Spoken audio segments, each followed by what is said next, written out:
कोल्हापुरात ठाकरे गटाला पुन्हा एकदा धक्का बसलेला आहे, कारण शिवसेनेतून आता आपण पाहतोय की सुजित मिंचेकर यांनी थेट एकनाथ शिंदे यांच्या शिवसेनेमध्ये प्रवेश केलेला आहे। उद्धव बाळासाहेब ठाकरे यांची साथ सोडलेली आहे, त्यांना जय महाराष्ट्र केलेलं आपल्या सोबत आहेत। तुमचं स्वागत आहे।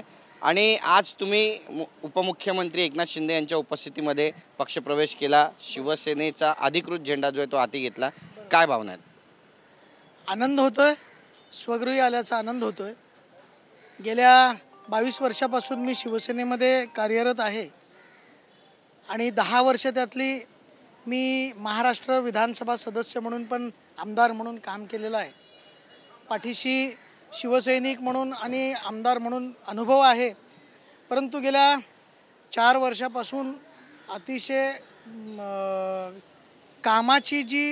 कामामध्ये जो थंडावा आलेला आहे तो कुठं उठाव होत नाही आहे।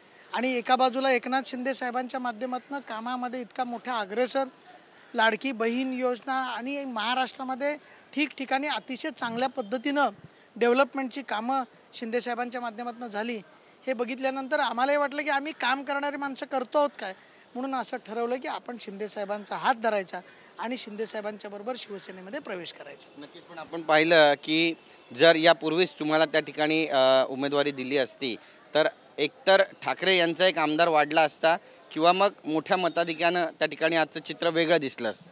100% जर उमेदवारी मला मिळाली असती त्या बाजूनं तर इथलं चित्र बदललं असतं आणि नक्कीच मला पुन्हा एकदा आपण सगळ्यांनी विधानसभेमध्ये आमदार म्हणून पाहिलं असतं। परंतु आमचं नशीब कुठंतरी कमी पडलं आणि त्यामुळं आम्हाला उमेदवारी मिळाली नाही आणि त्यामुळं मी विधानसभा सदस्य होऊ शकलो नाही। पण ठीक आहे, पण पुढच्या वेळेला नक्कीच आदरणीय एकनाथ शिंदे साहेबांच्या माध्यमातून पुढच्या वेळेला ही सगळी भरपाई पुढच्या वेळेला नक्कीच केली जाईल। 3 महानगरपालिका आहे त्या ठिकाणी आणि तिथलं चित्र आता नगरपालिका आहे, तिथलं चित्र आता नेमकं कसं असणार आहे? आत्ता तसं बघायला गेलं तर हातकणंगल्यावरती आमचा झेंडा आहे। आमचे 9 नगरसेवक आमचे आहेत, शहर प्रमुख आमचा आहे, त्या सगळ्यांनी प्रवेश इकडं शिवसेनेमध्ये केलेला आहे। त्याचबरोबर आमच्या पेठ वडगाव नगरपालिकेमध्ये आमचे तिथले सगळे पदाधिकारी जे आहेत त्या पदाधिकारी उपशहर प्रमुखापासून सगळे पदाधिकारी यांनी ऑलरेडी इथं प्रवेश केलेला आहे आता। त्याचबरोबर हुपरी नगरपालिकेतले बरेचसेच कार्यकर्ते माझ्याबरोबर आलेले आहेत। येणाऱ्या काळामध्ये हातकणंगले नगरपालिका पुन्हा आम्ही घेतोयच, पण वडगाव नगरपालिकेमध्ये सुद्धा आमचा चांगल्या पद्धतीने प्रवेश होईल।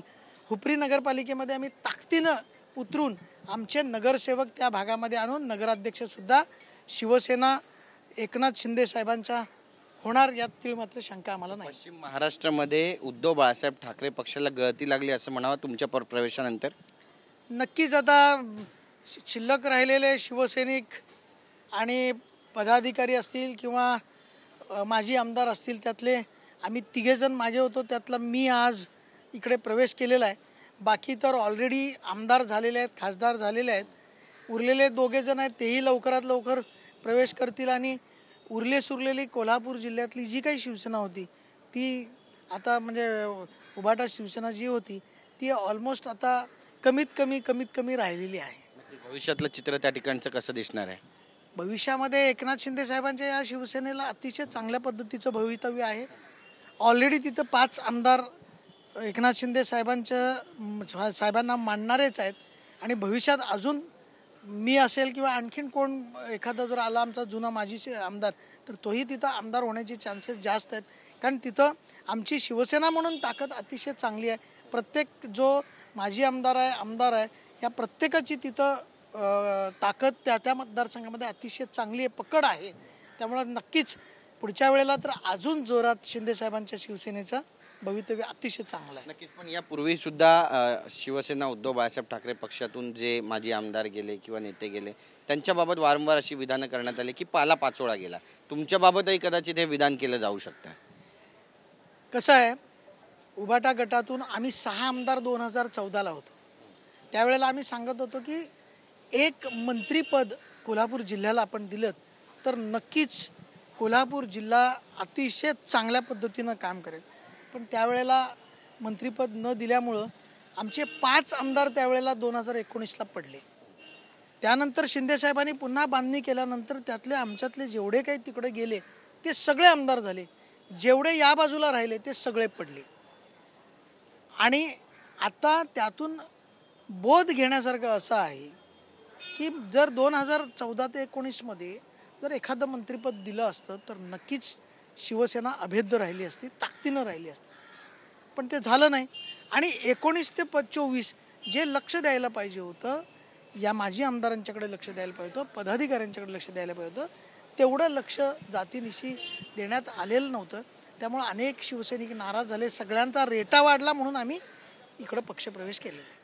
धन्यवाद आमच्याशी बातचीत केल्याबद्दल आणि भविष्याच्या वाटचालीसाठी खूप खूप शुभेच्छा तुम्हाला. तर आपण पाहतोय की सुजित मिंचेकर यांनी आता उद्धव बाळासाहेब ठाकरे यांच्या पक्षाला रामराम ठोकलेला आहे, जय महाराष्ट्र म्हटलेलं आहे आणि एकनाथ शिंदे यांच्या शिवसेनेमध्ये आज अधिकृतरित्या प्रवेश केला आहे. नेमकं हातकणंगले इथलं भविष्य कसं असणार आहे आणि राजकीय समीकरणं काय असणार आहे हे पाहणं सुद्धा महत्त्वाचं ठरेल. कॅमेरा पर्सन रवी साखरकरसह गिरीश गायकवाड, TV9 मराठी, मुंबई.